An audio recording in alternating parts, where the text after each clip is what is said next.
নিটল পেটা বিজনেস 24 এর বিকেলের আয়োজনে আপনাদের সাথে আছি আমি নুসরাত ইনফা। দর্শক এতক্ষণ শিরোনাম শুনছিলেন, এবারে জানাচ্ছি বিস্তারিত খবর।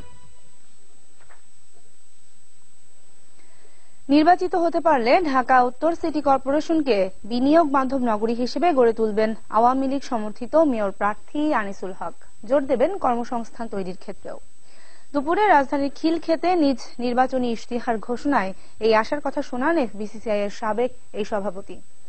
আনিসুল হক প্রতিশ্রুতি দেন, নির্বাচিত হলে সিটি কর্পোরেশনের জবাবদিহিতা নিশ্চিত করবেন। বর্জ্য ও ড্রেনেজ ব্যবস্থার আধুনিকায়ন এবং পোশাক শ্রমিকদের জন্য গড়ে তুলবেন স্বল্প খরচে আবাসন ব্যবস্থা।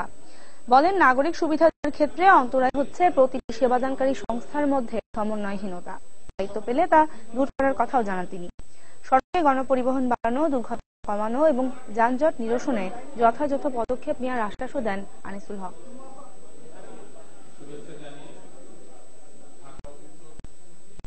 আমাদের সমস্ত প্রচেষ্টাই কিন্তু জীবনমাত্রার মান একটু উন্নত করার জন্য, যেটি করতে চাই সেটা গরিবের জন্য হোক, মধ্যবিত্তের জন্য হোক, একটু বেশি প্রশস্তি দেয়া, একটু আধুনিক সুবিধা দেওয়া। সুতরাং আমার প্রত্যেকটি কাজই কিন্তু সেটিকে লক্ষ্য করে। এবং যেমন আমরা স্বল্প মানুষের জন্য স্বল্প আয়ের আবাসনের কথা বলেছি, আমরা আমাদের একটি ফ্যাক্টরিতে সেটা অলরেডি আমরা নিজেরা জমি কিনে সেটা শুরু করছি। বিজিএমইএ সমস্ত গার্মেন্টস মালিকদেরকে সে চিঠি দিয়েছে। ক্ষুদ্র ও মাঝারি উদ্যোক্তাদের জন্য নেয়া কৌশলগত পরিকল্পনাগুলো বাস্তবায়িত হলে আরো এগিয়ে যাবে দেশের অর্থনীতি। সকালে রাজধানীর বিআইবিএম ভবনে ক্ষুদ্র ঋণ সহায়তায় নীতি নির্ধারক ও কেন্দ্রীয় ব্যাংকের ভূমিকা এই শীর্ষক সেমিনারে এই কথা বলেন গভর্নর ডক্টর আতিউর রহমান। বলেন, ক্ষুদ্র ঋণ নিয়ে উদ্যোক্তাদের জন্য কেবল পণ্যের ডিজাইন করলেই হবে না, কিভাবে ই কমার্স করা যায় ব্যাংকগুলোকে সেদিকে নজর দিতে হবে। আতিউর রহমান মনে করেন, জিডিপি প্রবৃদ্ধি 7% বেশি হলে 2030 সালে দেশের দারিদ্র্যের হার নেমে আসবে 4% নিচে। অর্থনীতির উন্নয়নের জন্য এনজিওগুলোকে ব্যাংকের এজেন্ট হিসেবে কাজ করার পরামর্শ দেন তিনি। এছাড়া সামাজিক উন্নয়নের সূচকগুলো জানার পাশাপাশি নারী ও ক্ষুদ্র উদ্যোক্তা বান্ধব পরিবেশ তৈরির উপরও গুরুত্ব আরোপ করেন বাংলাদেশ ব্যাংকের গভর্নর। শিল্প মন্ত্রণালয়ের নীতি নির্ধারকরা আছেন এবং কেন্দ্রীয় ব্যাংক, আমরা আমাদের এই ইনিশিয়েটিভগুলো, যেগুলো আমরা এমএসএমইতে যে সমস্ত উদ্যোগগুলো আমরা গ্রহণ করেছি, এগুলো যেন একটা সুপরিকল্পিত একটা মাস্টার প্ল্যানের অধীনে এটা যেন গ্রহণ করা হয়, তাহলে আমরা বাংলাদেশটাকে অনেক দূরে এগিয়ে নিয়ে যেতে পারবো। রাজনৈতিক অস্থিরতার কারণে দেশের ব্যবসা বাণিজ্যের যেই ক্ষতি হয়েছে তা পোষাতে ব্যবসায়ীদের আরো তৎপর হতে হবে। ক্ষুদ্র ও মাঝারি শিল্পে ব্যাংকের বিনিয়োগ বাড়াতে হবে, যাতে ব্যাংকিং খাতের প্রবৃদ্ধি ত্বরান্বিত হয়। সকালে শাহজালাল ইসলামী ব্যাংকের শাখা ব্যবস্থাপক সম্মেলনে এসব কথা বলেন ব্যাংকটির চেয়ারম্যান এবং এফবিসিসিআই এর সাবেক সভাপতি একে আজাদ। বলেন, ব্যাংকিং খাতে অনিয়ম ও খেলাপি ঋণ দেশের অর্থনৈতিক উন্নয়নের জন্য বড় বাধা। এজন্য ব্যাংক কর্মকর্তাদের নিষ্ঠার সাথে কাজ করার পরামর্শ দেন তিনি। সম্মেলন শেষে বিভিন্ন ক্যাটাগরিতে ব্যবসায়িক লক্ষ্যমাত্রা অর্জনকারী শাহজালাল ব্যাংকের 16টি শাখা প্রধানকে বিশেষ সম্মাননা দেওয়া হয়। অনুষ্ঠানে আরো উপস্থিত ছিলেন ব্যাংকের পরিচালক পর্ষদের chairman, vice chairman Mohammad Yunus ও আব্দুল বারেক। যে এখন যে ব্যবসার পরিস্থিতি, তাতে করে বড় ব্যবসায়ীদের কাছে কিন্তু সবাই লেগে আছে, ওভার তারা ক্রেডিট নিয়ে বসে আছে। ক্ষুদ্র ব্যবসায়ীদের কাছে আমাদেরকে যেতে হবে এবং মধ্যম ব্যবসায়ীদের কাছে, এই দুটো জায়গায় যদি আমরা বিনিয়োগ করতে পারি তাহলে কিন্তু আমরা আমাদের টার্গেটে পৌঁছতে পারবো। হঠাৎ করেই বেড়েছে তিস্তা নদীর পানি।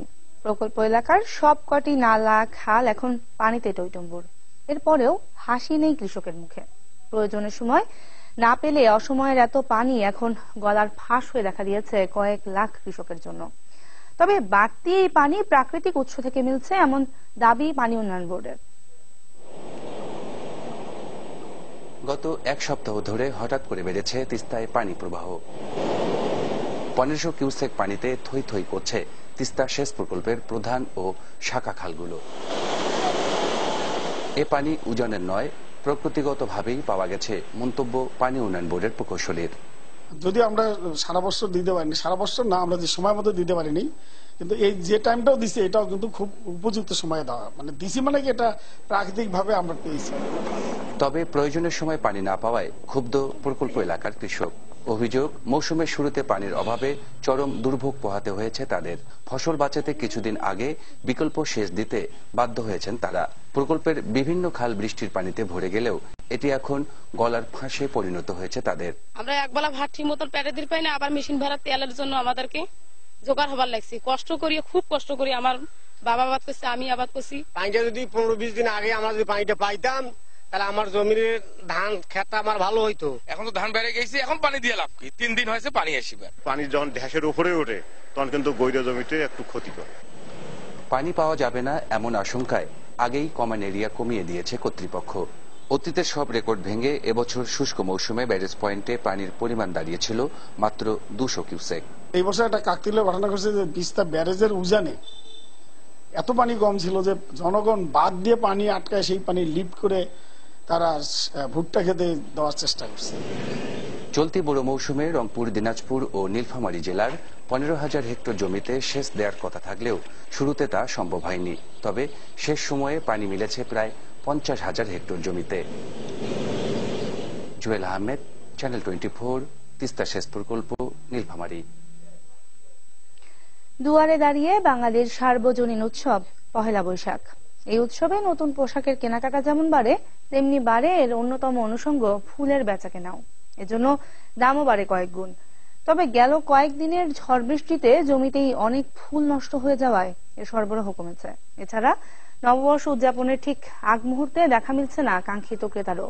এজন্য বৈশাখে ব্যবসা এবার ভালো হবে কিনা তা নিয়ে শঙ্কায় বিক্রেতারা। বাংলার আবহমান রূপের পূর্ণাঙ্গ প্রকাশ যেন পহেলা বৈশাখ। উৎসবের সব রঙে রঙিন এই দিন। আর এই রঙের অবিচ্ছেদ্য অংশ যেন বেলি, গাঁদা, রজনীগন্ধা সহ নানা জাতের ফুল। প্রাণের উৎসবকে কেন্দ্র করে প্রতি বছরই ফুলের পসরা সাজান বিক্রেতারা। ফুলে ফুলে ভরে যায় রাজধানীর দোকানগুলো। ফুলপ্রেমীদের ভিড়ও থাকে চোখে পড়ার মতো। তবে এবারের চিত্রটা যেন ঠিক উল্টো। এই যেমন শাহবাগে ফুলের ব্যবসা শান্তার। সারাদিন সুই সুতোয় মালা গেথে অপেক্ষায় থাকে ক্রেতার, কিন্তু দিনভর কেবলই অপেক্ষা। এবার তো মনে হয় বাজার ভালো যাবে না। কেন বাজার ভালো যাবে না কেন? এবার মানুষজন কম। শান্তার মতোই অবস্থা এখানকার অধিকাংশ ফুল ব্যবসায়ীর। উৎসবের মাত্র কয়েকদিন আগে 2-1 জন ক্রেতার দেখা মিললেও বিক্রি নেই আশানুরূপ। গতবারের মতো